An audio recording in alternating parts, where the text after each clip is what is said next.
This issue opens with the altar under attack by the one thing they fear the most, Nimrod. For artificial intelligence has made its way to the astral plane and potentially into the minds of all mutants.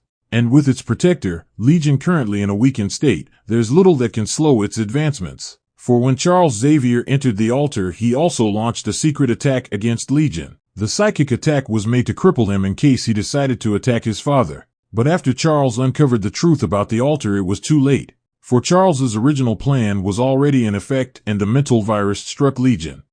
Now with that said, this comic opens with Blindfold holding Legion's damaged body as she cries out for Charles to help his son. But with all the chaos going on, he thought he had two choices, to save his son, Legion, or the people of Krakoa, in which he turns his back on his son, leaving a defenseless Legion and Blindfold to face the alone. So while all that is going on, we transition over to Krakoa, where we see Nimrod's invasion in full swing, as the infected Krakoans attack the Legionnaires. With Juggernaut and the Spirit of Variance trying their best to hold back the wave of enemies, we see that Lost comes upon a communication device that jogs her memories of a certain mutant by the name Forget-Me-Not. So with their shared memories rushing back to her, she asks about his location, in which he tells her that he is inside the spire, and that he is not alone, because Nimrod and the Sentinels are currently in control, and that they are responsible for creating an astral attack as a distraction as they try to hack Warlock. Now the reason why this is important is because Warlock is tied into the island of Krakoa's nervous system,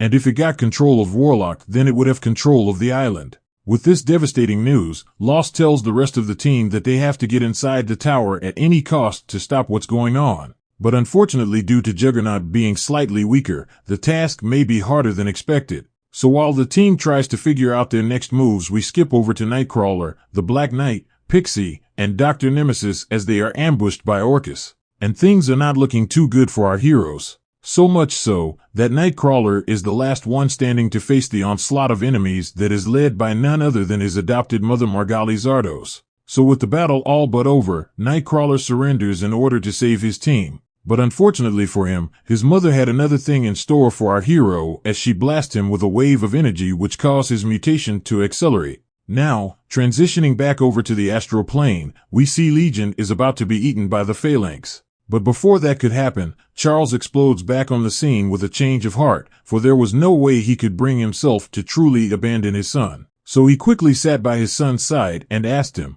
if he could trust him, in which Legion replied by saying no, but we will never be better than our worst selves if we cannot live in hope instead of faith. And with those words, Legion opened his mind and power to his father. And at that moment, Charles Xavier, one of the strongest mutants in the world, experienced true power for the very first time, as a burst of energy consumed all who threatened them. But this connection between the two allowed Charles to experience more than just power, but to actually experience his son, which was true pain, true need, and true strength. So when all was said and done, Charles Xavier was at all of what his son was able to accomplish. Given the fact that his power fought every second of every day to tear him apart, but somehow he was able to hold himself together with his head held high, which was no surprise to Blindfold because she responded by saying, "What did you expect? He's been trying to tell you that from the very start, because the only person that rules him is himself." And that is when we see that all this was being watched by Mother Righteousness the whole time.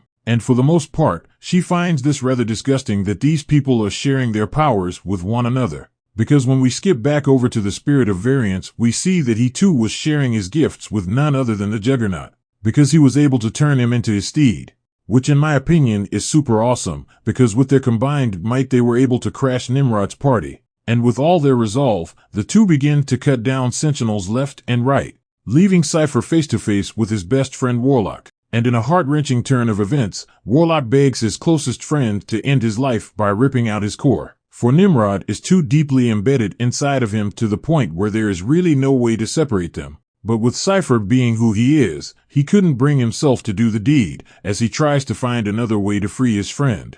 But with time running out, Forget-Me-Not appears on the scene and in a last-ditch attempt and rips the core from Warlock's chest, killing him instantly, but not before Nimrod was able to let out a gigantic blast that vaporized Forget-Me-Not in the process. So with Warlock gone, Doug is completely beside himself and is overcome with pain as the person he was soul-bound with is now gone. So in an attempt to console Cypher, Marionette tells him that they can try to look for the drive that could potentially hold the backup mind of Warlock somewhere out there. So with everything said and done, the team exits the building with not a single one remembering Forget-Me-Not sacrifice. So with that established, we skip back over to Nightcrawler finishing off the last of the Orcus soldiers. But now in a weakened and defeated state, his adopted mother approached him and began to speak, saying that he was once the host of the Soul Sword, but like a fool, you gave it away. And as for his fate in religion, that must be weakened given the fact that he rubs shoulders with real gods and romances aliens and shrugs at magic. And with mystery reduced to common experiences, the inexplicable rendered ordinary. It hurts to suspect there is more wonder in your imagination than in the hidden truths of your world. And given the fact that he spent his life clinging to joy, refusing to be crushed by the disappointment, made him able to turn the void within himself into a spark of light for the world, and in the right hands that could be the strongest magic there is. And with those words, his mother pulled a white glowing blade from his chest, naming it the Hope Sword. And just like that, she vanished through a portal, leaving a changed Nightcrawler.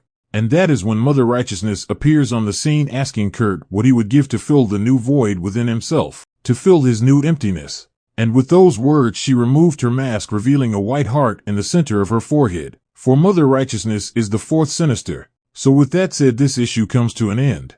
So with everything set and done, the mutants of Krakoa were able to repel and force back their greatest foe. For now. Because during this comic, there was a little bit of information that was conveyed by a data page. Now, this data page was a conversation between Nimrod and a member of Orcus. And the main two takeaways from this piece of information is that first, Warlock is still alive within Nimrod. And second, which is that Nimrod now has access to the Krakoan gates. This means in future stories Orcus could invade Krakoa using their own gate tech, which could spell the end of the all-mutant state.